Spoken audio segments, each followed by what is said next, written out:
ವಸ್ತುಗಳು ಹೇಗೆ ಸ್ಥಳವನ್ನು ಆಕ್ರಮಿಸುತ್ತವೆ ಎಂದು ತಿಳಿಸುತ್ತಿದ್ದೇವೆ. ನಾವು ಈ ಪ್ರಯೋಗಕ್ಕೆ ಮೊದಲು 2 ಗಾಜಿನ ಲೋಟವನ್ನು ತೆಗೆದುಕೊಂಡಿದ್ದೇವೆ. ಈ 2 ಗಾಜಿನ ಲೋಟಕ್ಕೆ ಸಮನಾಗಿ ನೀರು ತುಂಬಿಸಿದ್ದೇವೆ.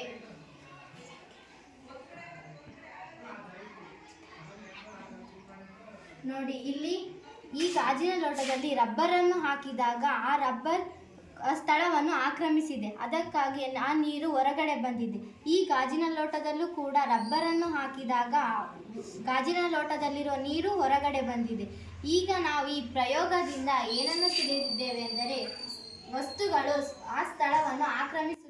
ಉದಾಹರಣೆಗೆ ಆ ಗಾಜಿನ ಲೋಟದಲ್ಲಿ ರಬ್ಬರ್ ಹಾಕಿದಾಗ ಆ ರಬ್ಬರ್ ಗಾತ್ರದಷ್ಟು ನೀರು ಏನಾಯಿತು, ಹೊರಗಡೆ ಬಂತು. ಆ ರಬ್ಬರ್ ತನ್ನ ಜಾಗವನ್ನು ಆಕ್ರಮಿಸ್ಕೊಂಡು ಆ ಜಾಗದಲ್ಲಿರುವಂಥ ನೀರು ಏನಾಯಿತು, ಹೆಚ್ಚುವರಿ ನೀರು ಹೊರಗಡೆ ಬಂತು. ಇಲ್ಲೂ ಅಷ್ಟೇ, ಒಂದು 3 ರಬ್ಬರ್ ಹಾಕಿದ್ರಿ, ಆ 3 ರಬ್ಬರ್ಗಳು ತಮ್ಮ ಜಾಗವನ್ನು ಅಲ್ಲಿ ಭದ್ರಪಡಿಸ್ಕೊಂಡು ಆ ಜಾಗದಲ್ಲಿರುವಂಥ ನೀರನ್ನು ಏನು ಮಾಡಿದ್ವು, ಹೊರಗಡೆ ಬಂತು. ಇದರಿಂದ ಗೊತ್ತಾಗುತ್ತೆ ಈ ಪ್ರತಿಯೊಂದು ದ್ರವ್ಯರಾಶಿ ದ್ರವ್ಯಗಳು ಏನನ್ನು ಮಾಡ್ತವೆ, ಸ್ಥಳವನ್ನು ಆಕ್ರಮಿಸ್ಕೊಳ್ತವೆ ಅನ್ನೋದು ಈ ಪ್ರಯೋಗದಲ್ಲಿ ಗೊತ್ತಾಗುತ್ತೆ ಮಕ್ಕಳ.